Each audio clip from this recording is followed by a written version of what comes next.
Hola, ¿cómo están? Voy a analizar Bitcoin frente al dólar estadounidense. La gran pregunta es, Julián, ¿será que Bitcoin puede otra vez recuperar esa zona de los $30.000 o podría caer a los $20.000? Es lo que vamos a analizar hoy. Vamos a ver qué oportunidad podríamos encontrar. Esto fue lo último que planteamos, que Bitcoin podría corregir, y eso fue algo que hablamos en un video hace 2 semanas acá, que era más que todo por esto, ¿no? Porque la inflación resurge, pasó del 3 al 3,2%. Y algo que yo quiero que ustedes entiendan acá es que Bitcoin prácticamente se está moviendo en los últimos semestres al ritmo de la inflación. Y tengo como comprobarlo, ¿no? El año pasado, ¿qué pasó el año pasado, no? La inflación en Estados Unidos subía, ¿no? Subía y subía, y esto para mí con la fórmula que yo les he hablado, pues inflación sube, cosas así, presión en la Fed prácticamente, ¿no? El Banco Central de Estados Unidos tiene que controlar la inflación. Entonces el año pasado cuando la inflación subía en política monetaria comenzaban a subir tipos, los rendimientos de los bonos subían bastante, ¿no? Este año, ¿qué pasó? Pues la inflación comenzó a bajar constantemente, ¿no? Pasaba al 6%, después al 5%, después al 3%, que fue como lo último. Y veamos acá qué pasó. Pues Bitcoin hace un máximo para este año cuando la inflación pasó al 3%, ¿no? Pero, después, ¿qué pasa? La inflación en Estados Unidos resurge, que era lo que hablábamos en el video de acá, y por eso veíamos la probabilidad de que Bitcoin corrigiera. Entonces, ¿qué pasa con Bitcoin? Pues cae. O sea, la dinámica del año pasado, si la inflación vuelve a subir, pues para mí es igual a presión en la Fed, suben los rendimientos, aumentan las probabilidades de más subidas, de liquidez. O sea, para mí va a ser más importante el dato de inflación que lo de la SEC, que lo de BlackRock, que los ETFs, porque aquí yo me acuerdo y hablábamos, aquí ustedes veían en las estadísticas de los brokers, el 90% estaba comprador, ¿no? Que por lo ETF, que por BlackRock, que esto se va a ir a los $100.000, que bueno, una mano de cosas, con argumentos que yo, bueno, pues viendo el pasado o en los últimos semestres, pues la inflación si hubiera bajado de pronto bastante, sí, de pronto hubiera subido bastante Bitcoin, pero pues la inflación está resurgiendo, ¿no? Entonces, es un preámbulo, lo de la inflación para que lo entiendan, porque va a ser muy importante. Si ustedes ven que el 13 de septiembre, que se publicará el dato de inflación, sube, pues para qué van a comprar criptomonedas viendo que ha pasado lo del año pasado, que cuando la inflación sube, Bitcoin cae, ¿no? Y lo que pasó con el último dato, que pasó aquí del 3 que subió, pero aquí llegó al 3 punto, la inflación resurgió, pues Bitcoin cae, ¿no? Entonces creo que hay que buscar sentido común también y no que la SEC, que Ripple, que los ETFs, que bla, bla, bla, porque la liquidez para mí va a ser más interesante por la inflación, porque eso genera un impacto en la política monetaria prácticamente, ¿no? Ahora, ya con ese preámbulo, con esa introducción de la inflación en Bitcoin, pues vamos a pasar a un gráfico limpio para ver para qué está interesante. Yo tengo una metodología muy sencilla. Primera parte de la metodología, la parte estructural, ¿no? Argumentar si está interesante para comprar o vender desde la perspectiva estructural. Entonces, desde la perspectiva estructural, lo que encuentro es que el precio está haciendo máximos cada vez menores, máximos decrecientes, que pues para mí esto es igual a favor en vendedores, ¿no? Pero también podría argumentar acá esto, y es que el precio venía de una estructura alcista este año gracias a que la inflación en Estados Unidos bajaba fuertemente, pero como ahora resurge, rompe esa estructura, esta línea, y ahora es una estructura bajista, ¿no? ¿Qué tendría que pasar para que Bitcoin recupere otra vez? Que la inflación baje, ¿no? Pero si la inflación otra vez sube, que es lo que vamos a hablar ahorita en la parte fundamental, pues prácticamente hay que vender, ¿no? Entonces, argumentos estructurales, máximos decrecientes, mínimos cada vez menores, rompe una estructura bajista del libro, igual a ventas, ¿no? Da más probabilidades para los vendedores, ¿no? Desde la perspectiva estructural. Ahora, lo interesante quizás acá en este canal, ¿no? La parte fundamental, ¿no? Que por la parte fundamental encontramos que la inflación está resurgiendo, lo cual ha generado una presión en los rendimientos de los bonos en Estados Unidos. Y para mí, la inflación en agosto podría pasar del 3,2 al 3,3, 3,4, quedarse en el 3,2%, ¿no? Veo esas probabilidades. ¿Por qué? Y es lo que voy a argumentar acá, y esto puede sonar súper raro, porque para mí el petróleo va a influir mucho prácticamente en el precio de Bitcoin por la inflación. O sea, una cosa desencadena en otras cosas, ¿no? Pero ¿por qué la inflación es importante para tener en cuenta y por qué el precio del petróleo? Porque me van a decir, Julián, ¿qué tiene que ver el precio del petróleo con Bitcoin, ¿no? Va a decir, usted es un huevo, usted qué está inventando, ¿no? Yo encuentro correlaciones así y me gusta, la verdad. Trato de buscar como ese sentido común. Digamos, cuando la inflación sube, para mí hay un indicador clave y lo hablé en un video en especial que veíamos que la inflación a medida que bajaba, pues digamos el precio del petróleo bajaba el año pasado, pues la inflación bajaba y era lo que ayudaba a que la inflación bajara bastante, ¿no? El precio del petróleo tiene un impacto muy fuerte en el IPC general, eso no hay duda, ¿no? Porque pues afecta directamente los costos de producción, de transporte, de bienes y servicios y claramente también la parte energética, ¿no? Que tiene una gran ponderación. Entonces, ¿por qué la inflación para mí podría resurgir el 13 de septiembre? O sea, la inflación del mes de agosto, recuerden que la inflación se publica un mes después. Y es por esto. Vean cómo se ha comportado el precio del petróleo WTI. Ha subido fuerte, ¿no? Está fuerte, está haciendo un máximo para este año, que yo digo, bueno, pues esto va a generar todavía presiones inflacionistas, ¿no? Que por recortes de producción, que la OPEP, que bla, bla, bla. Para mí esto igual va a generar presión en la Fed todavía, ¿no? Hay un video por ahí para que lo invito a que lo vean y es, veámoslo acá, creo que por aquí está, y es que el petróleo es una piedra en el camino para la Fed. Hay que tener presente el precio del petróleo también cuando uno va a analizar, ¿no?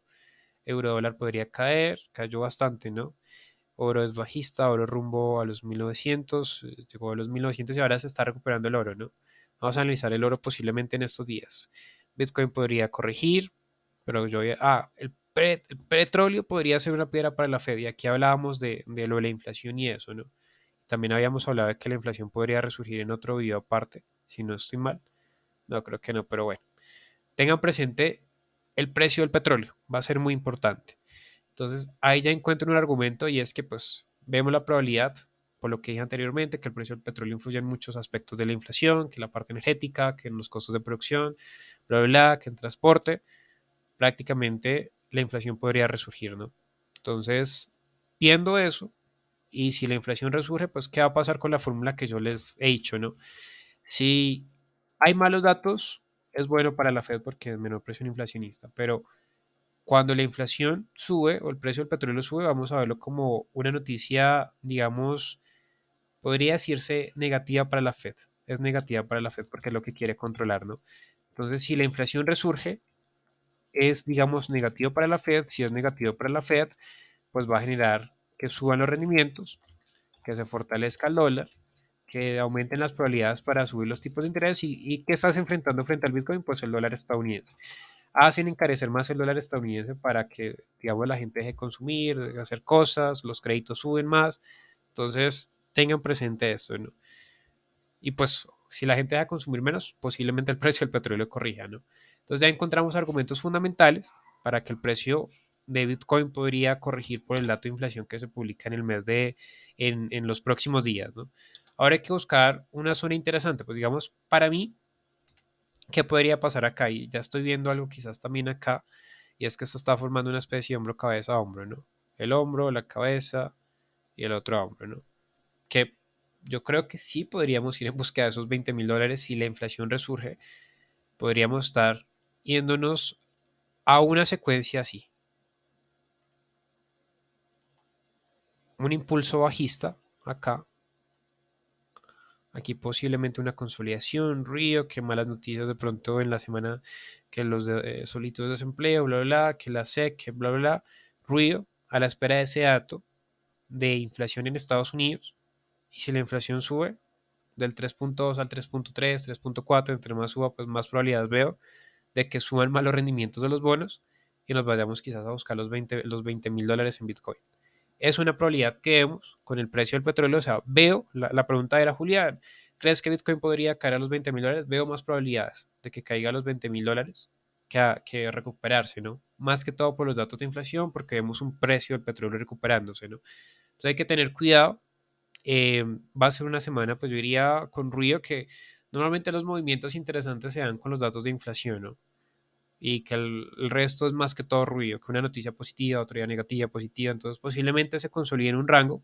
Trataría de buscar ventas claramente si el precio de Bitcoin llega de pronto a la zona de los 27,500 a los 28,000 y ahí me plantearía buscar esta zona y además si veo que el dato de inflación sube, me iría a buscar los $20,000. Pero de pronto, ¿qué escenario sería este si de pronto ustedes están en venta, ¿no? Ustedes, entré en venta acá en los 27,500, 28,000 y de pronto está bajando acá a los $26,000 y ven que el dato de inflación, porque yo me podría equivocar y la inflación puede que baje al 3%, no soy un mago, no tengo lo que va a pasar mañana, ¿no? Vemos probabilidades con el precio del petróleo, Pero si de pronto estoy en ventas y veo que la inflación el 13 de septiembre baja, pues claramente cerraré esa operación y posiblemente buscaré compras para irme a buscar los $30,000, ¿no? Entonces todo va a depender de los datos de inflación, pero vemos más probable que la inflación resurja, ¿no? Vemos más probable ese escenario, ¿no? Un abrazo, éxitos y bendiciones. Espero que haya contestado un poco esa pregunta con este análisis. Em, y que tengan una buena semana, ¿no? Hay una pregunta también, Julián, ¿por qué UCCAT subió? UCCAT lo habíamos analizado, ¿no? Creo que fue uno de los últimos videos. Ya habíamos hablado de que podría hacer un hombro, cabeza, hombro, algo así, pero si salían malos datos, ¿no? Malos datos de empleo. ¿Qué pasó con nóminas no agrícolas? Fueron buenos datos de empleo, ¿no? Entonces, veamos esto, ¿no? Buenos datos de empleo, pues subía prácticamente hasta, digamos, como a esta zona de esa resistencia, de ese hombro. Entonces, pues fueron buenos datos, ¿por qué? Pues vean los datos de NFP. Veámoslos acá. NFP Investing. Nóminas no agrícolas agregó más de lo esperado, ¿no? Y siguen agregando puestos de trabajo durante varios meses consecutivos, que algunos medios lo ven como que se está enfriando el mercado laboral. Pues sí, por la tasa de desempleo subió algo, del 3.5 al 3.8. Pero para mí, si ustedes ven las nóminas no agrícolas, esto sigue agregando puestos de trabajo, ¿no? Y digamos, fue mejor que, este fue el último dato, 157,000. Y ahora agregaron 187,000. Está resurgiendo, ¿no? Están volviendo a contratar la parte, digamos, en nóminas no agrícolas. La nóminas no agrícolas o la parte, creo que privada, también agregó más de lo esperado que salió ayer. Entonces, fueron buenos datos, ¿no? Aunque la tasa de desempleo haya subido, pero fueron buenos datos. O sea, fueron datos mixtos. Pero si uno lo ve así, digamos, con eso como que, uy, la tasa de desempleo subió del 3.5 al 3.8, pero siguen agregando puestos de trabajo, pues para mí sigue mostrando resiliencia la parte laboral todavía, ¿no? Necesitamos que esto deje de agregar puestos de trabajo, nóminas no agrícolas no agregue nada, que, digamos, la tasa de desempleo suba al 4.3, 4, más del 4%, ahí yo diría que, uff, ya la FED tiene algo para no subir más los tipos de interés, ¿no? Pero por el momento no.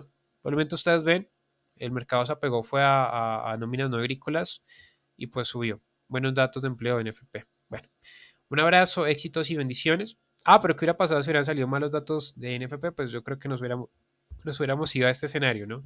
Que era lo que planteábamos. Un abrazo, éxitos y bendiciones.